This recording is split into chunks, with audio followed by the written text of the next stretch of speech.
우리의 생명이신 살아계신 하나님 아버지, 우리의 모든 짐을, 죄와 질병과 가난과 삶의 모든 무거운 것들을 주님이 친히 다 주셨습니다. 뿐만 아니라 주님이 우리를 위하여 죄 자체가 되셨습니다. 그래서 우리를 이제 아버지 앞에 어떤 꺼리낌도 없이, 어떤 연약함도 없이, 어떤 부끄러움도 없이 하나님의 의로 떳떳하고 당당하게 설 수 있게 하신 것을 아버지 감사합니다.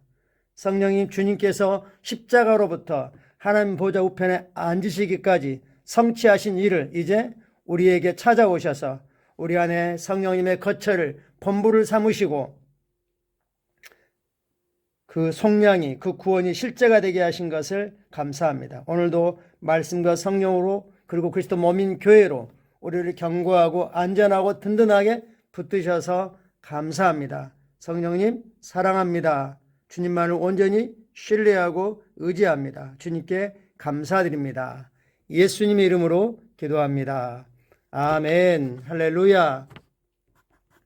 즐거운 사랑하는 가족들을 섬길 수 있는 그런 연휴가 되었습니다. 우리 같이 기도한 결과 우리는 만나는 사람에게 우리 안에 하나님의 임재를, 생명을, 은혜를, 지혜를, 기름 부음을 그들에게 전이할 것입니다.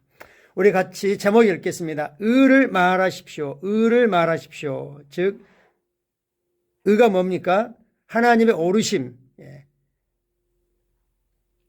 하나님과 어떤 꺼리낌도 없이 떳떳하고 당당하게 교제하며 설 수 있는, 관계할 수 있는 능력, 이런 것들을 의라고 말합니다.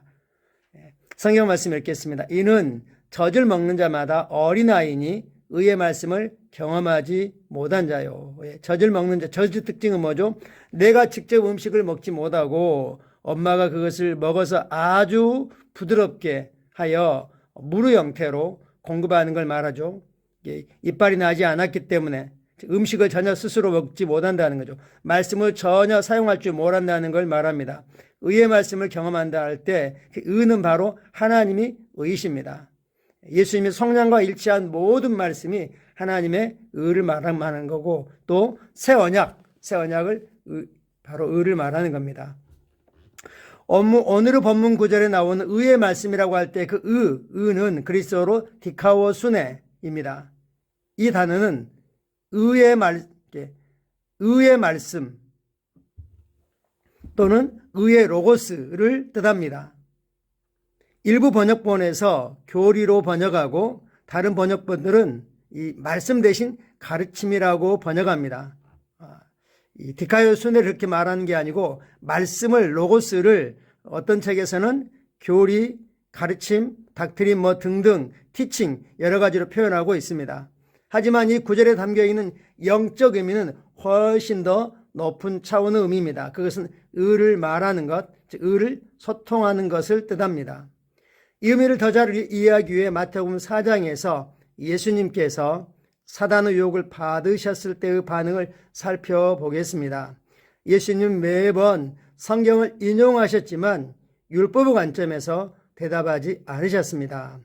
예를 들어 율법의 관점에 대한 설명이죠. 성경에서 도적질하지 말라고 말했을 때 이것은 율법 아래에 있는 죄의 본성을 가지고 있는 이스라엘에게 주어진 계명 중에 하나였습니다. 하지만 당신이 그리스도인이 되고 난 후 도둑질하지 말라는 말은 당신에게 적용되지 않습니다. 당신의 영에 해당되는 말이 아닙니다. 우리는 의의 본성을 가지고 있기 때문이죠. 그렇다면 이는 당신이 도둑질해도 된다는 뜻입니까? 당연히 아닙니다. 기독교 안에서 당신은 도둑질하지 않는 본성, 즉 사랑의 본성, 의의 본성을 가졌기 때문입니다. 당신은 더 높은 수준에서 기능합니다. 당신은 율법이나 십계명을 따라 살지 않습니다. 왜냐하면 율법과 그 모든 계명들을 주님께서 완전히 다 성취하셨습니다. 그리고 사랑은 율법의 완성이라고 말씀하셨죠. 성경이 이렇게 말하고 있기 때문입니다. 율법은 옳은 사람을 위하여 세운 것이 아니요 죄인을 위하여 세운 것이라. 율법은 즉 의를 행할 능력이 없는 사람에게 그렇게 하면 안 된다는 걸 알려주려고 세운 것이고, 우리가 죄인이라는 걸 일깨우는 역할을 하는 거죠. 그래서 율법을 어린아이를 올바른 데로 인도하는 그러한 어린아이 선생이다, 몽학 선생이다라고 말씀하고 있는 거죠. 그래서 예수님께서는 사단의 도전에 대해서 기록되었을 때 사람이 떡으로만 살 것이 아니라고 말씀하셨을 때 단지 우리는 육신적인 존재가 아니고 영적인 존재다. 우리의 영은 말씀으로 살아간다라고 말씀하신 거죠. 즉 주님의 삶을 묘사하신 것입니다. 주님은 주님의 의에 대한 설명이었습니다. 할렐루야. 하나님께서는 당신이 항상 예수님처럼 말씀으로 반응하기를 원하십니다. 그저 인용하기 위해서 말씀을 암기하는 것이 아닙니다. 의를 말하고 그리스도 예수 안에 있는 당신의 본성과 일치하여 말하기 위하여 말씀을 암기합니다. 우리가 삶에 도전하는 질병이나 질병의 증상이나 재정적인 압박이나 어떤 불의한 사건이나 이런 환경들에 대해서 우리는 말씀으로 반응합니다. 그게 바로 의를 말하는 것입니다. 때로 당신이 말씀으로 반응하며 인용하는 성경 구절이 문자 그대로는 아닐 수 있지만 당신은 언제나 자신이 말하는 것이 하나님의 말씀과 일치한다. 즉 성령님과 같은 영으로 같은 믿음으로 말한다는 걸 알고 있습니다. 당신은 성령의 언어로 영 안에 주어진 기록된 말씀 자체가 성령의 언어 중 하나입니다. 성령 언어로 영에 주어진 말씀을 말합니다. 사단과 삶의 도전들에 이렇게 반응할 때, 즉 믿음의 말씀으로, 의의 말씀으로, 생명의 말씀으로, 성령과 일치한 말씀으로 말할 때 당신은 항상 승리할 것입니다. 하나님을 찬양합니다. 즉 의의 말씀을 어떻게 경험한다는 거죠? 우리 삶의 환경과 상황과 도전과 사건들, 어려움들에 대해서, 문제들에 대해서 주님의 성령과 일치한 하나님의 말씀이 진리이고 실제라고 말하는 것이 의의 말씀을 경험하는 것입니다. 그러면 머지않아 삶의 상황들, 환경들은 무릎 꿇고 복종하고 우리가 선포하는, 고백하는 말씀대로 되어지게 되는 것입니다. 할렐루야. 참고 성경 구절 고린도서 2장 말씀입니다. 우리가 세상의 영을 받지 아니하고 오직 하나님으로 도운 영을 받았으니 이는 우리로 하여금 하나님께서 우리에게 은혜로 주신 것들을 알게 하려 하심이라. 즉 하나님이 우리에게 값없이 거저 주신 것들은 하나님의 영을 통해서만 알게 된다는 거죠. 우리 안에 계신 성령님은 그러려고 우리에게 오셨습니다. 할렐루야.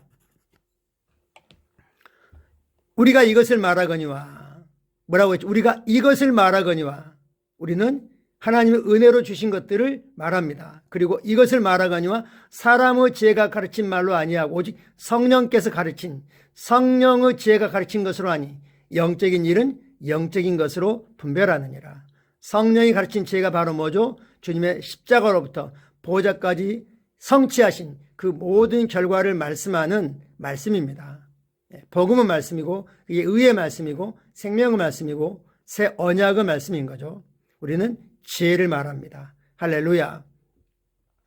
고린도서 3장 16절 말씀입니다. 그리스도의 말씀이 그리스도의 말씀이라고 표현했습니다. 즉 기름 부어진 말씀 레마가 너희 속에 풍성히 거하여 모든 지혜로 서로 간에 가르치며 권면하고 시와 찬송과 신령한 노래를 부르며 감사하는 마음으로 하나님을 찬양하고 뒷부분 시와 찬송과 영적인 노래를 부르며 감사하는 마음으로 하나님을 찬양하고는 에베소 5장 19절 내용과 거의 같죠. 근데 차이점은 여기서는 피차 가르치고 여기서 one another 서로 간에 말씀으로 세워주고 권면하고 이것이고요. 즉 교회 안에서 성령 충만은 말씀을 세워줌으로 하는 거고요. 개인적인 성령 충만은 에베소 5장에서 말씀하신 것처럼 to yourself 너 자신에게 시와 찬송과 영적인 노래를 불러주고 범사에 예수 그리스도 이름으로 아버지 하나님께 감사하고 이렇게 말씀하고 있죠. 로마 10장 말씀입니다. 믿음으로 말미암는 의는 이같이 말하되 의는 말한다는 겁니다. 믿음으로 말미암는 의는 이렇게 말한다. 내 마음에 누가 하늘에 올라가겠느냐 하지 말라 하니, 올라가겠느냐 하면 그리스도를 모셔내리려는 것이요. 사람으로서 누가 하늘에 올라가서 우리의 구원을 위해서 그리스도를 모시고 올 수 없습니다. 혹은 누가 무적에게 내려가겠느냐 하지 말라 하니, 내려가겠느냐 하면 그리스도를 죽은 자 가운데서 모셔 올리려는 것이다. 우리의 죄 때문에 죄가 되셔서 음부에 내려가셔서 하나님의 공의를 만족하신 그리스도를 다시 부활시켜서 일으킬 수 있는 사람은 없다는 겁니다. 따라서 그러면 어떻게 해야 되냐? 그러면 무엇을 말하느냐? 말씀이 내게 가까워 내 입에 있으며, 믿음으로 말미암는 의는 말씀이 내게 가까워 내 입에 있으며 내 마음에 있다 했으니, 곧 우리가 전파하는 믿음의 말씀이라.